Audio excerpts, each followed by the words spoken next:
ये बतख बहुत होशियार है। ये इतना होशियार है कि अपना ही बैंड बजा लेता है। दरअसल अंतरिक्ष में एलियन ने स्पेसशिप पर हमला कर दिया था। अच्छा। और एलियन सारे स्पेसशिप को ही खा जाता था। फिर खाते पीते पृथ्वी की तरफ बढ़ पड़ता है। पर पृथ्वी पर एक महा होशियार बतख रहता था जो अपने टेक्नोलॉजी के लिए ही सिर्फ जाने जाते थे। साला रोबोट मूवी देखकर अपने जैसा ही रोबोट बनाने लगता है। अब देख तू। वो भी तुरंत के तुरंत और अनलिमिटेड। फिर स्पेसशिप से एलियन से भिड़ने चला जाता है और रोबोटों को आदेश देता है। हाँ भाई सुनना, सिस्टम पार देंगे। फिर रोबोटों को एलियन के ऊपर छिड़क देता है। उसके बाद शुरू होता है जबरदस्त वाला एक्शन सीन। तभी रोबोट एलियन के अंदर घुसकर रह गया। खत्म। ऐसा नहीं हो सकता। लेकिन अचानक एलियन का दांत तोड़कर बाहर निकलता है। फिर तो जल्दी जल्दी करके यह एक्शन खत्म हो जाता है और बतख का नाम अखबार में छाप देता है। बतख फिल्मी स्टाइल में रोबोटों को भाषण सुनाता है। लेकिन हर फिल्म की तरह रोबोट कंट्रोल से बाहर हो गए और अपनी मन मर्जी करने लगे। बच्चों के गेंद से खेलने लगता है। तभी बतख आता है, अरे होगा पावरफुल, और अपना आधा अधूरा दिमाग लगाता है, जिसके चलते उल्टा बतख के साथ ही बड़ा वाला कांड हो जाता है। Bye bye. फिर बतख रोबोट की तरह ही रॉकेट से उड़ने जाता है। अब तू गया बेटा। खत्म। पर रॉकेट इसको पेंसिल बनाकर चला जाता है। अरे बाप रे। हेलो। और तभी फिर बतख को गुस्सा आता है और फिल्मी स्टाइल में रोबोट के साथ फाइट करता है। उठा के पट दूंगा, चीर दूंगा। लेकिन साला ये बतख अपना ही बैंड बजा लेता है और देखा देखी में रोबोट भी खत्म। Bye bye. उसके बाद इसको एक जबरदस्त आइडिया आता है और रोबोटों को पैसा और मेडल बांटने चालू कर देता है, जिससे बतख सबको मेडल देते जाता है और नीचे टपकाते जाता है, जिससे रोबोट दुनिया से चला जाता है। ये चूहे ब्रेड पर मटर का दाना रखकर गेम खेल रहे थे। गजब। और ये चूहा तो झट से चूहे दानी से सारा खाना उठा लेता है। चूहा ब्रेड खाते खाते अंदर घुस जाता है।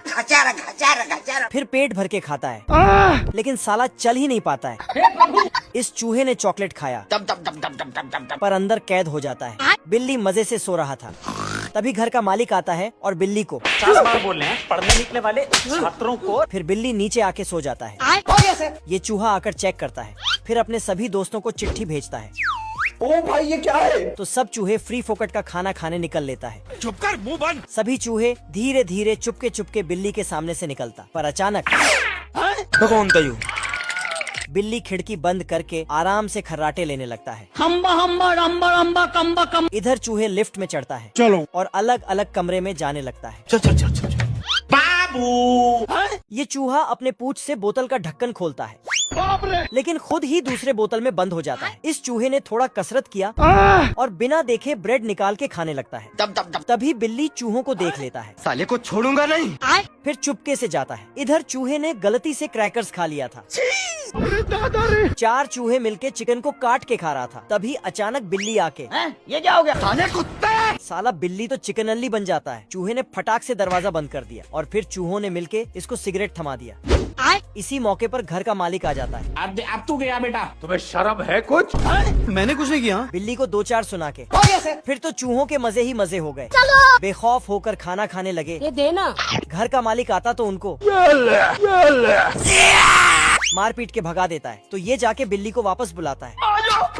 लेकिन बिल्ली तो ना चूहों ने बोला तुमसे ना हो पाएगा। फिर बिल्ली सभी चूहों को बिल के अंदर भेज देता और खुद मालिक बन जाता।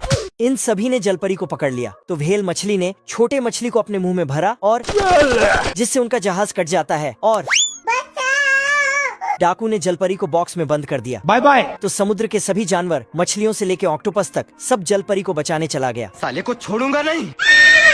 ऑक्टोपस और कछुए मिलके समुद्री डाकुओं पर हमला करता है और इधर तो डॉल्फिन के ऊपर समुद्री जहाज उड़ रहा था और ये जहाज केकड़ों को उठा के डाकुओं पे फेंक देता है। ये ऑक्टोपस आया और फिर खुद जूता टोपी पहन के सिस्टम पार देंगे। ये साला डाकू सस्ता सा टोप चलाता है, इसलिए खुद ही टपक जाता है। खत्म। ऑक्टोपस आता है और धड़ाधड़ गोली बरसाने लगता है। सब डाकू एक जगह जाके छिप जाता है तो नीचे टपकने लगता है और टपकते टपकते पानी में टपक जाता है। ये ऑक्टोपस इस मछली के मुंह में बहुत सारा पत्थर भरा और फिर जहाज बन के उड़ने लगता है। फिर ऊपर से सभी डाकुओं पर पत्थर बरसाने लगता है तो इस डाकू के अंदर घुस जाता है। खत्म।